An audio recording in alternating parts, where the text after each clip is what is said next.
who is going to be emceeing the first of the 4 sessions. And this session, of course, is the IT Commodities and Services session. I know that there were a lot of questions about the LCATS 3. I know that they will be addressed in this session. In the spirit of making the days count, Sarah, there's a lot of people counting on you right now. Thank you, Ash, and thank you everybody for the wonderful introduction today. My name is Sarah Jambra. Welcome everybody. I'm a procurement specialist with the Office of Procurement, like Ash said, and welcome to the virtual procurement fair. This event is being recorded for use on our website and social media accounts, and this event is being hosted by Montgomery County Office of Procurement. And I would like to introduce, there's lots of people here, but I'd just like to introduce some people from some of my colleagues from the Office of Procurement. Karen DeLuca is here. She's a procurement specialist. Se-Young Yeager is here, who's also a procurement specialist. They'll be helping to answer some questions in the chat and to post some links in the chat as well as people are talking. Pam Jones is here. She's Division Chief of Operations. We have Bethany Menimbo, who has put on this wonderful event. She's the Marketing Outreach Manager. Sharonda Baltimore is our IT specialist, who's helping run this whole thing in the background. And Grace Deno is here. She's Chief of Division of Business Relations and Compliance. So this first session topic is IT commodities and services. And like Ash said, a lot of people are already interested in this, as we can see from the chat. We are joined by the contract administrators from these departments. And from Department of Technology Services, we have John Gillick. From Montgomery County Public Libraries, we have Noah Stone. And from Alcohol Beverage Services, we have John Van Eck and Courtney Orsini. So each department will go through their PowerPoint presentations. We will answer questions at the end of all of the presentations. If you have questions, as you guys have been doing, if you can type them in the chat box, that would be great. It would help us if you could tell us who your question is directed towards, which department, and also if you would like to type your email as well attached to your question, just in case we can't get to all of the questions, then we can make sure we have some way to reach you so you get an answer to it. Thank you. Now I would like to introduce John Gillick from Department of Technology Services.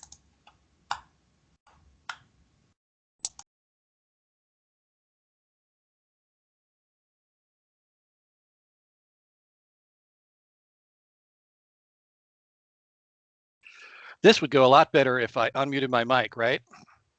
So I'm not going to repeat all of the awesome things I said about everybody in the Office of Procurement while my mic was muted, but trust me, it was really awesome and really impressive. Sorry for the little glitch there. You know, so is the IT guy, right? So my name is John Gillick. I work in the Department of Technology Services, and I manage the department's contract support office. And we manage about 70 or so individual contracts with various vendors, IT related. I'm going to talk a little bit about our department, about the types of contracts and services that we solicit over the course of time. And I'm going to pay special attention to certain types of contracts, such as our professional services contracts, the MCAT series, the LCAT series, which I've looking at the chat, looks like one or two of you might be interested in. And we'll talk a little bit about IT Commodities series and a few other things that our department looks for. So hopefully I can give you a broad view of what IT related and professional services related services the county is looking for. So without further ado, grab a cup of coffee. I'll spend about 20 minutes talking, and I apologize for that because I know you guys all tuned in for the same thing I tuned in for. I want to hear about liquor, but you got to get through the IT guy first. So let's talk tech. Next slide, please.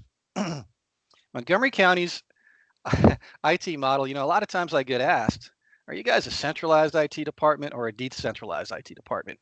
And the answer, if I'm being accurate, is yes to both. We are a centralized IT department to a degree, but the county as a whole is decentralized in the fact that there are 30 departments in the executive branch of government, and some of the larger departments maintain their own IT staff.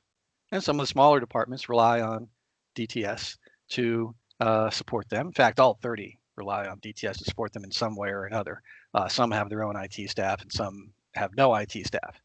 So it's the degrees to which we support them, vary. So technically it's decentralized, but we are the centralized hub in a decentralized model.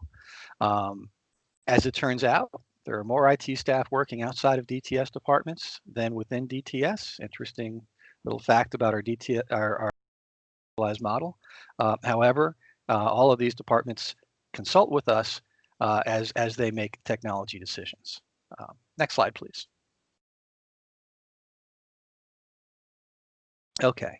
DTS is in the business of providing consulting and innovative technology solutions. I'm not going to read to you all of these slides. I'm just going to highlight the parts that are interesting, and hopefully most of them are interesting because I wrote the slides, so if they weren't, it's my fault. Consulting and innovation. That is really our goal moving forward. We have an operating budget annually for FY21, $43.3 million. That includes 165.25 full-time equivalent positions. Okay, that's about the size and scope of our IT spend. But remember, there's also in some of the other departments additional personnel and additional funding available. Last year, Montgomery County was ranked the top digital county by the Center for Digital Government for large-sized counties, which we are one. It's the 5th time in 13 years that we achieved the #1 ranking. I was going to say that I didn't put that in to pat ourselves on the back. It's not a good look to do that, and maybe I kind of did. But the reason why I actually put it in here is to show and to demonstrate that outside organizations do recognize Montgomery County's IT department as being innovative. And doing the types of things that put us, in kind of a leadership role with what other counties are doing across the nation, especially for large-sized counties. So that's the one time I'll pat ourselves on the back. And now next slide, we'll talk about the stuff that you guys want to talk about. Okay, contracts. Okay, goods and services. Now this slide's going to take me a little bit.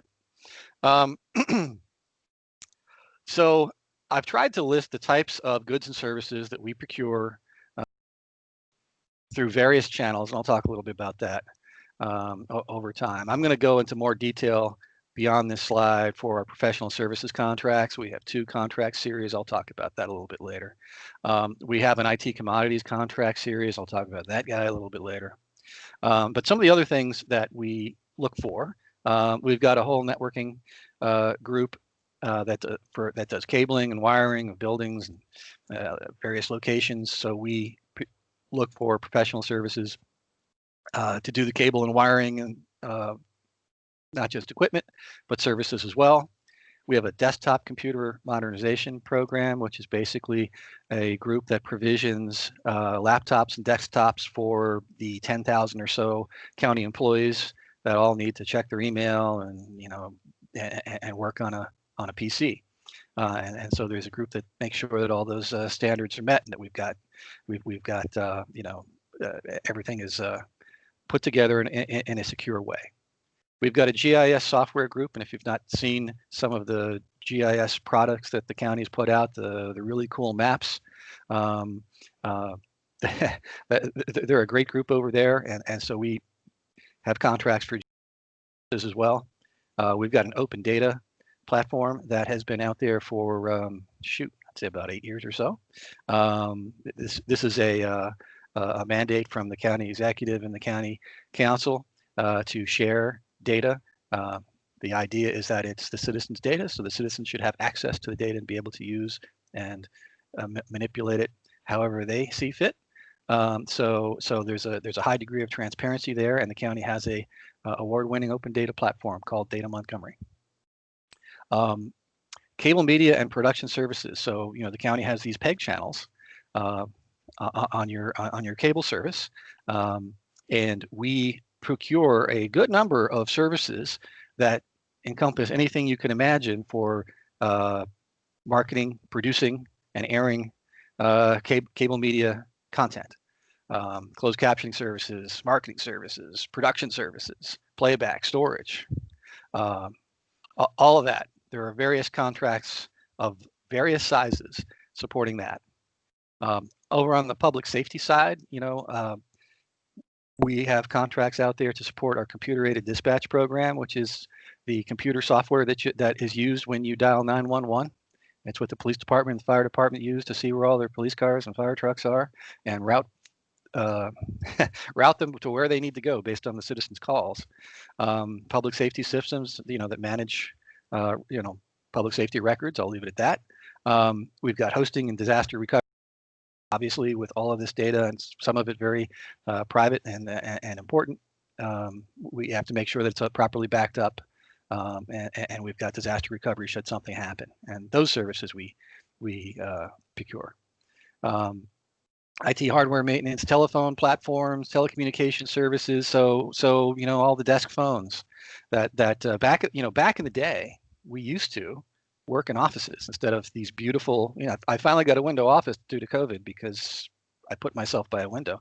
But back in the day, it seems like such a long time ago, we actually had offices and a building to go into, and there used to be a little desk phone right there on our desk that we could pick up and call. Now it comes in through internet service. But both of those solutions, we've got contracts out for that to support both of those. We've got an 800 megahertz radio system that supports a lot of the public safety traffic that goes on from the police radios, among other things. We've got a group that repairs and installs them into the cars and the buses and whoever needs them. So there are contracts for those, parts and equipment. And of course, our ERP planning software, which is my favorite piece because that's the software that manages the financials and the human resources for the county, which means if that doesn't work, John doesn't get paid. So I'm a fan of that one. So as you can see, we've got our department covers a broad scope of IT services, and in just about all of them, for certain tasks and certain projects, we go out and procure contracts to help us achieve the missions that we need to achieve to support county departments and support our citizens. Next slide. Okay, bear with me for 1 second. When people talk too much, sometimes they need, I mentioned I was looking forward to the liquor, guys. I may or may not be looking forward to it a little too much, depending on what's in my coffee cup. This presentation could get more exciting. All right, okay. A lot of you guys have, I've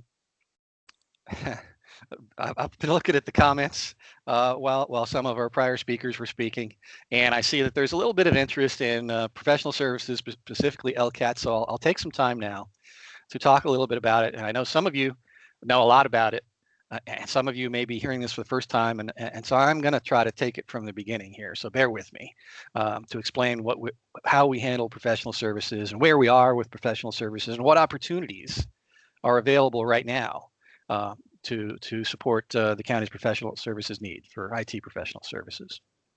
We have two independent series. When I say a series of contracts, that means a group of pre-approved vendors that we use to procure IT professional services. Now, how do we get those list of pre-approved vendors? Well, we put out an RFP, and this is competed. And we select the top X number depending on what the RFP says. And once we get that contracts in place with the leading responders to these RFPs, then for the period of time of the contract, we issue task orders, requests out to that series of contractors and evaluate their responses. Each task order has its own evaluation process so that we can fill our IT services needs in that way. And then over the course of time, we recompete them so that we can get a fresh new group of vendors to work with. And I'll talk a little bit more about that. So each of these series currently has 8 participating vendors. There's 8 participating vendors for MCATs, and there's 8 participating vendors for LCATs. Each vendor, when we do these task orders, we describe what is it that we want, what is it we're looking for, what skill set, There's a category associated with it, with these things, and then the vendors compete their services based on hourly rates that they proposed in response to the RFP. In prior RFPs, there was such a thing called on-site and off-site, and again, that goes back to the good old days when we used to have on-site and work in offices, but I'll leave that alone for now. As I mentioned, the process for each of these is we put out a task order proposal request to all of the pre-approved MCATs or LCATs vendors, and they respond back if they have personnel that can meet that criteria. And then the topper will describe what we're looking for. We usually assign a closing date. So for example, we'll say, all right, this thing's out there for 2 weeks.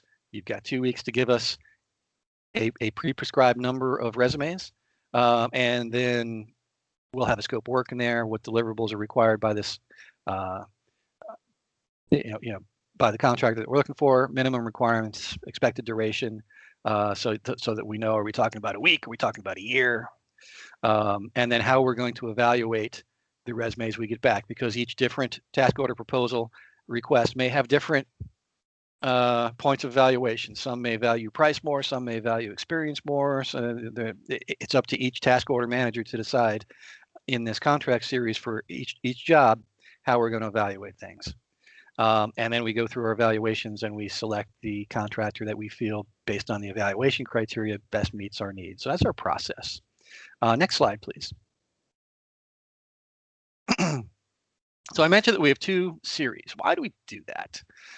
Well, I guess the best answer to why we do that is our county executive is trying to increase the availability and opportunity for local small businesses to participate in county procurements of all kinds.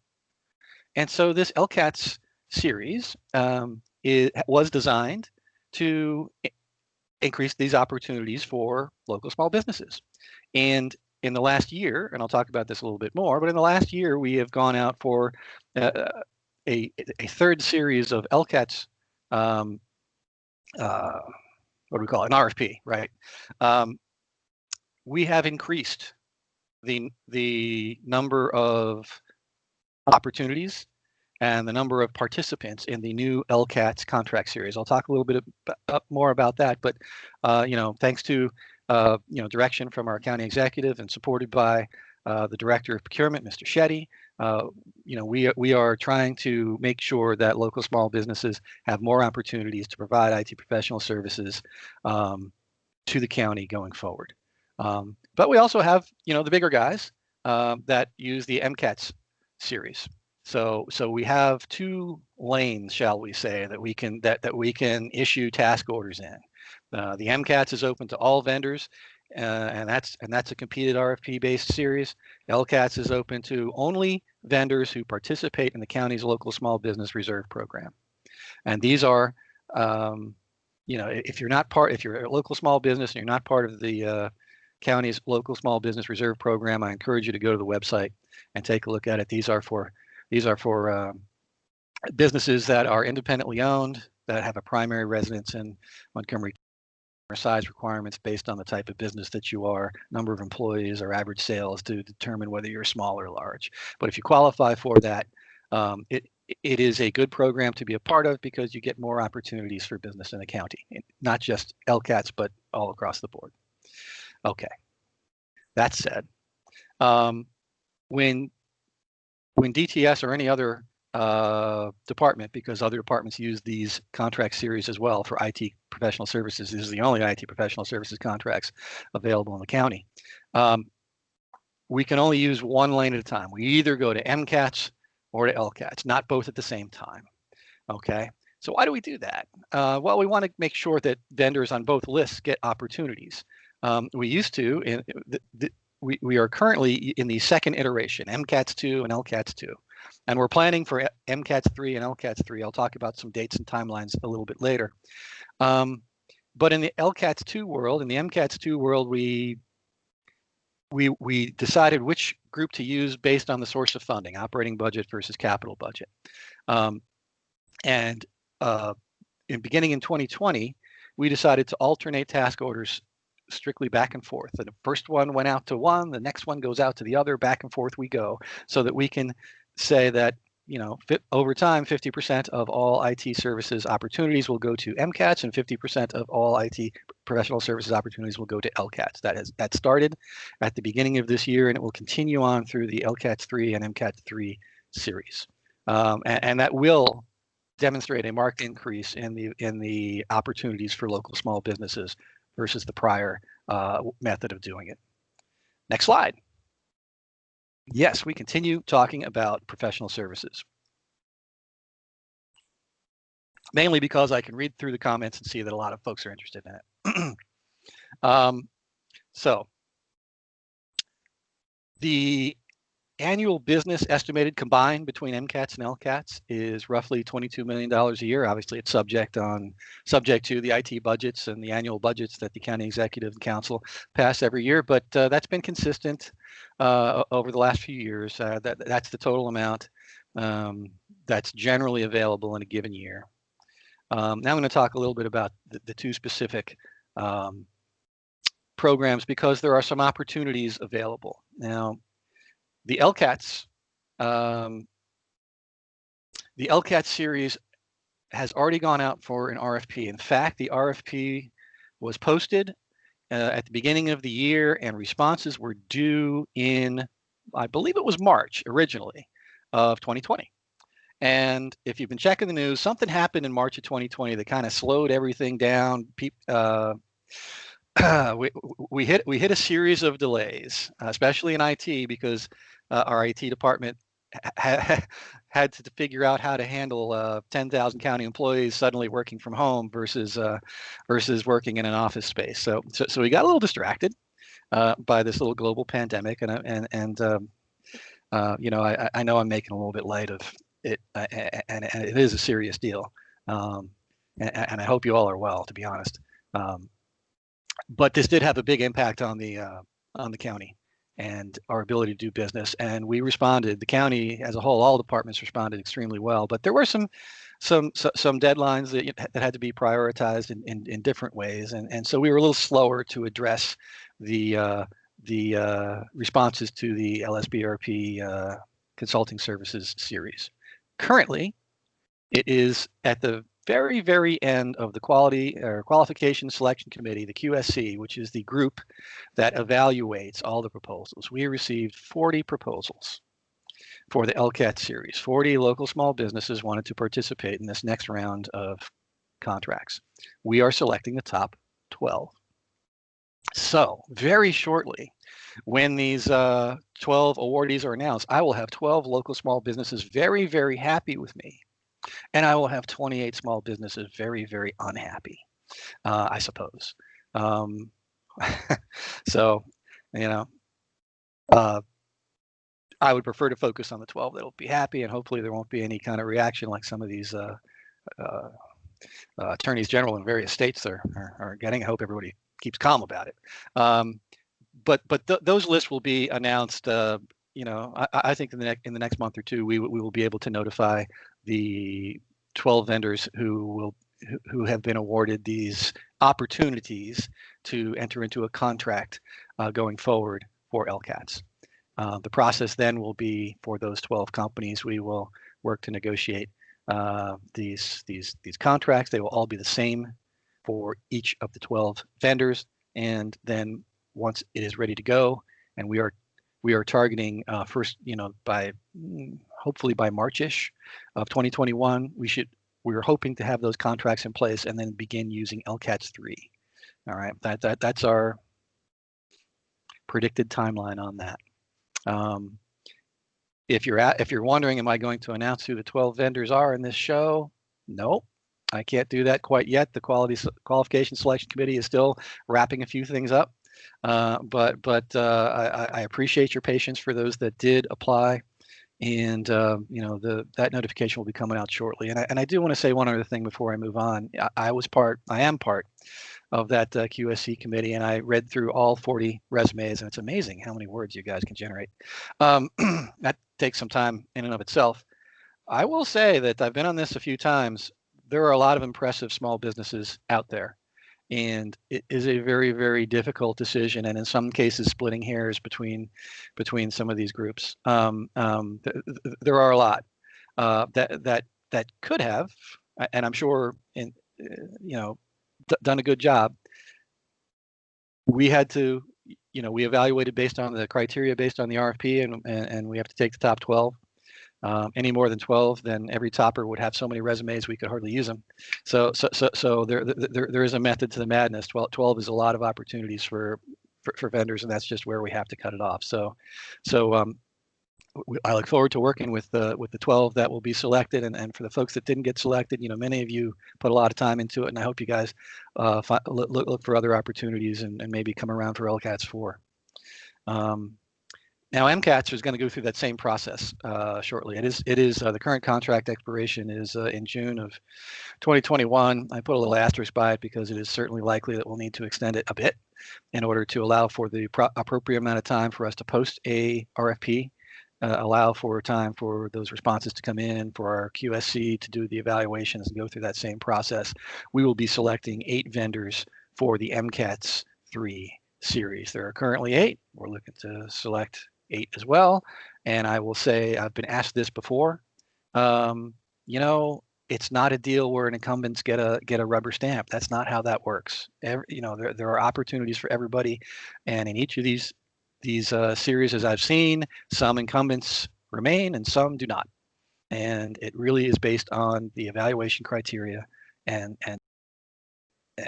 how those companies respond.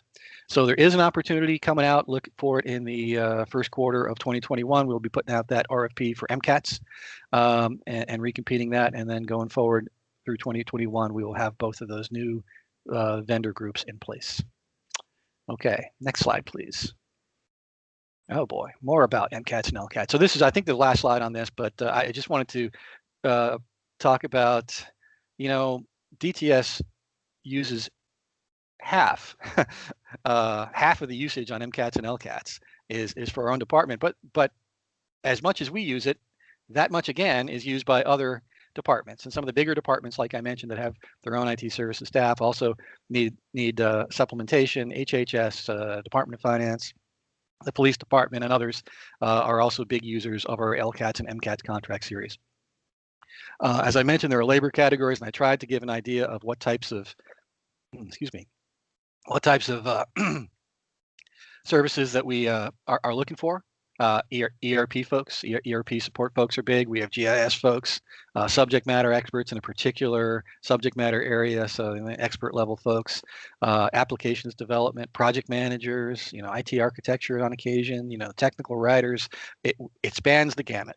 And over the course of time, we pretty much have asked for a lot of it. So hopefully that gives you some idea of what we're looking for when we use that. All right, next slide, please. I know you guys are waiting on the liquor guy, I'm telling you. Okay, I've talked enough about professional services. I'm going to move over to the IT commodity contract series. And like MCATS and LCATS, we have a series of vendors that we use to procure IT commodities. And once again, it's getting ready for an RFP, and an RFP will come out in 2021 to reset the group of currently used for IT commodities. As you can see on this slide, we do an estimated $12.5 million business requesting IT commodities off this series. Those contracts are set to expire in September of 2021, and we'll probably need a little bit of extra time to get through that RFP because it does take a lot of time to do that. But that will, an RFP will come out for IT commodities in 2021 and probably the first half of the year.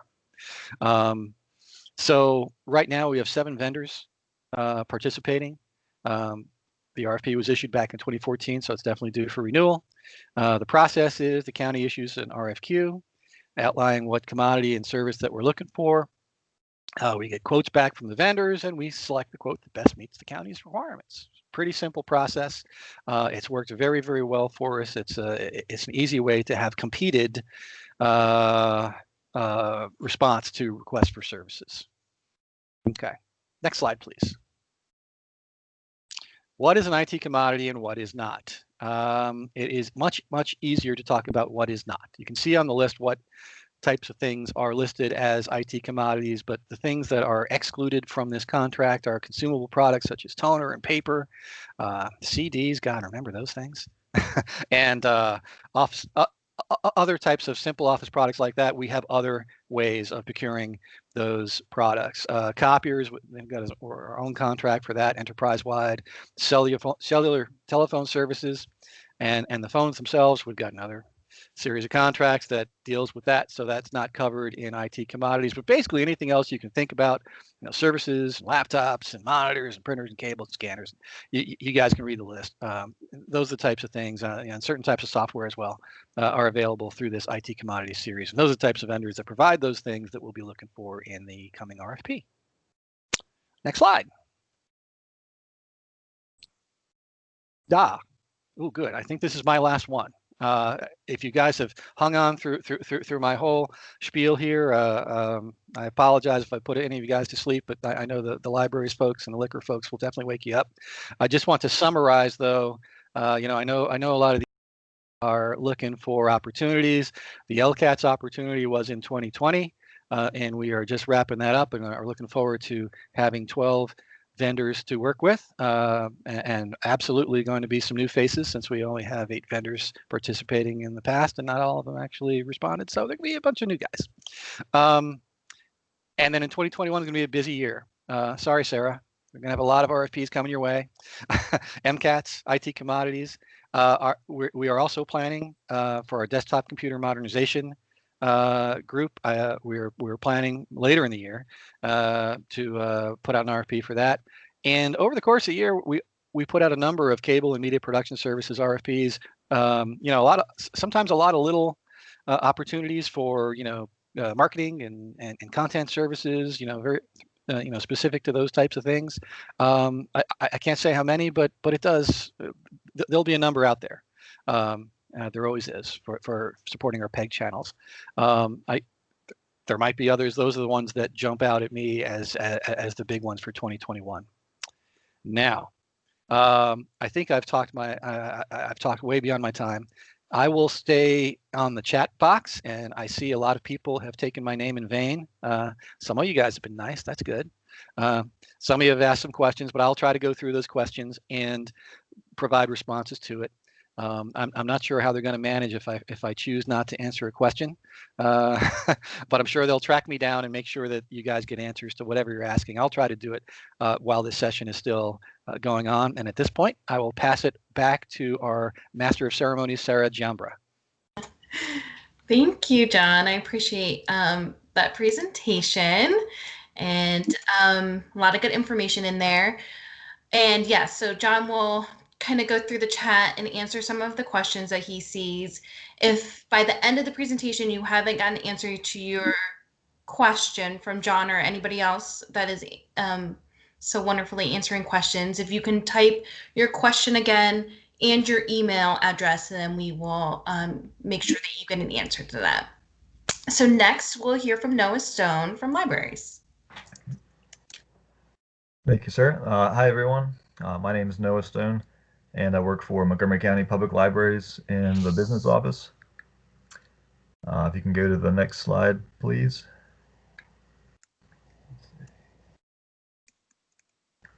Thank you. So Montgomery County Public Libraries offers free and equal access to services and resources that connect the people of Montgomery County to ideas and information which sustain and enrich their lives. Any questions that you all have for contract information, you can direct to myself or our contract administrator, Assistant Director James Donaldson. And what Montgomery County Public Libraries is looking for is reliable vendors focused on providing quality products and services customized to meet the needs of our library's customers and staff. We currently have contracts for library materials, which will be the books that you see on the shelves in libraries, library cards and self-checkout machines that you use to access these materials. We have software contracts that help us manage the database and all of our system, as well as provide virtual services for our customers and our collection services. And next slide, please. So this winter, we're anticipating putting out 2 solicitations. The first is going to be for our material recovery, which help make sure that we get all of our books and things back from our customers. And this is to collect overdue library materials, fines and fees, and to make automated notifications to library customers. And this is done, the vendor that gets awarded for this contract, they'll be utilizing data that they pull from our integrated library system, and that's where you can see what materials haven't been returned by a certain period of time, or when people have fines that build up to a certain amount. And then we ask the materials recovery company to politely reach out to our customers and ask them to return the materials or pay the fines and kind of work it out to get all our materials back and to keep our customers happy. And the second solicitation is going to be for our video relay services, and this is to provide free video relay equipment and interpreter services to the employees and citizens of Montgomery County who are deaf, hard of hearing, late deafened, deaf-blind, or speech impaired. I believe we currently have 5 of these throughout the county. One of them's for library employees, and the other 4 are for the citizens to use. And this is fairly regulated by the FCC. They're the ones that set the requirements for it, and they also manage the payments for those services. And again, any questions that you all have regarding upcoming solicitations for the libraries, please enter them in the chat box, and I'll pass it back to you, sir. Thank you, Noah. I appreciate your presentation. I think there's a question for you in the chat that just popped up, so if you could go there, that would be good, and try to answer that. And if not, then we'll again circle back to people at the end of the presentation. Next, we're going to hear from John Van Eck with Alcohol Beverage Services. John? Hi everybody. Despite I don't know that everybody was really waiting for alcohol beverage services, like John was saying earlier, but here we are. In the next year, one of the questions in the checkbox, I answered it, but I'm not sure it was noticed. We do participate in the MCATs and LCATs just like other departments in the county, but we also do solicitations in a more formal sense, and that's the big thing we have going on right now. Alcohol Beverage Services, as most of you probably know, controls all the alcohol services and sales in the county of Montgomery. We do about $300 million a year in sales, and about 126 of that, or 130 of that or so, is from our very own stores. We have 27 stores throughout the county. And we're one of the few county divisions that actually generates more revenue than we cost. So we're a winner for the county in that sense. Last year we put in $32 million to the general fund of the county for other projects and initiatives, which helps fund other agencies, which is nice.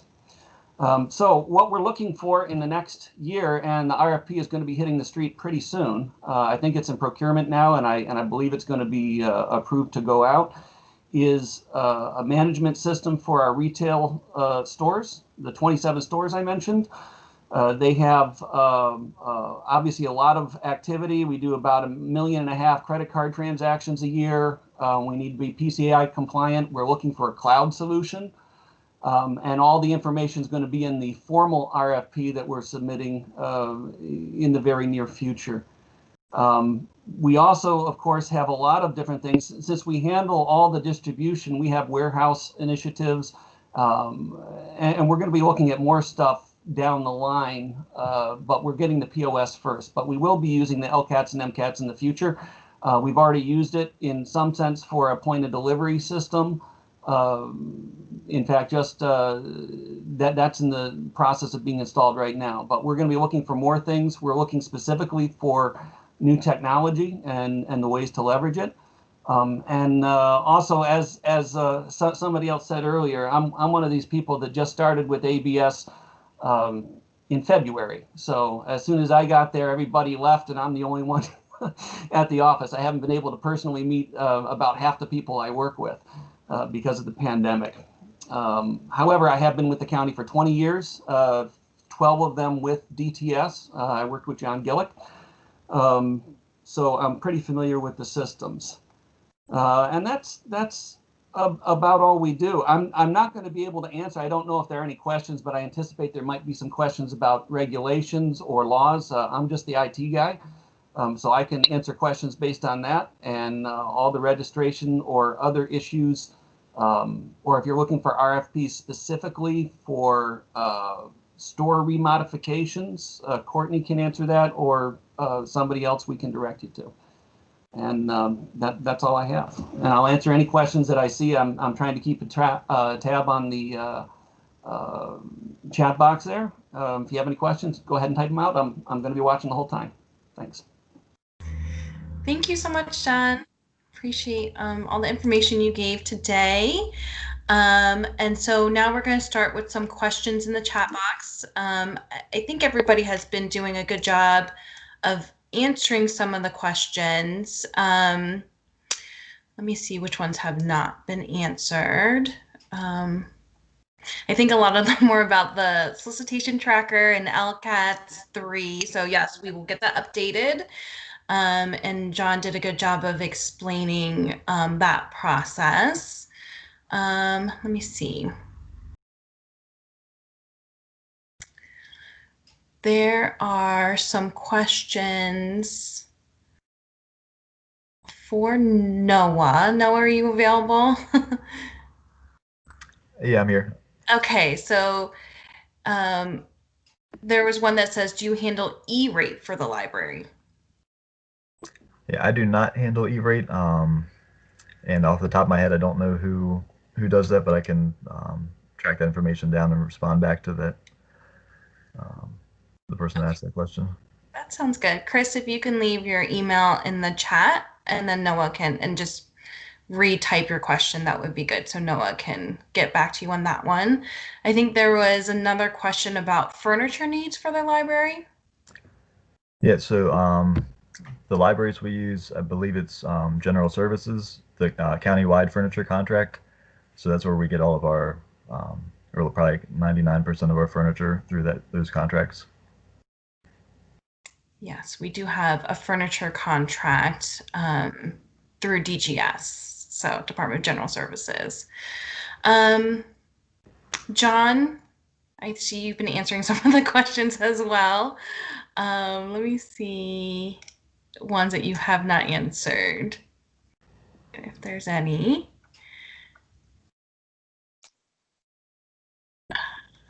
Let's see. I think you answered the one about references. I think there's questions on the timelines for MCATs. And sure. Yeah, go ahead. Wow, has my mic been on the whole time? I've been typing through everybody's presentations. I hope you guys didn't hear me pounding on the keyboard. Wow. And I was talking back to John Van Eck. Did that come through too? I thought I put in my liquor order. No, nothing. Okay. Yeah. Timelines on MCATs. Yeah, there has been some questions over there, and I'll just briefly. We have you on auto delivery, John. Don't worry. Oh, you are the man. You are now my favorite county employee. Sorry, Sarah. See how John just jumps right in there. MCATs, yes. So to be perfectly honest, I'm writing the RFP right now, you know, and in between 20 other things. So I hope to have the RFP drafted and reviewed by the Office of Procurement, you know, through the end of the year. It'll probably go into the early part of the first quarter of 2021. So I would think February or March-ish would be about when we could be ready to release the MCAT's RFP. And I think we haven't made the decision yet. It's usually 30 to 45 days or so for time for responses doing the math, that puts you into the spring or the summer, and hopefully at that point we're all vaccinated and where everybody can, can go back into the office except me because I like this one here. So just putting in a plug that I'm good right here. But so that's about the timeline. And yeah, it takes some time to do the QSC. I think somebody had asked, gee, those contracts expire in September. How's that going to work? And so likely we're going to have to ask for an extension in order to, we can't rush the RFP process. It's too important to too many vendors. We want to give every proposal its due.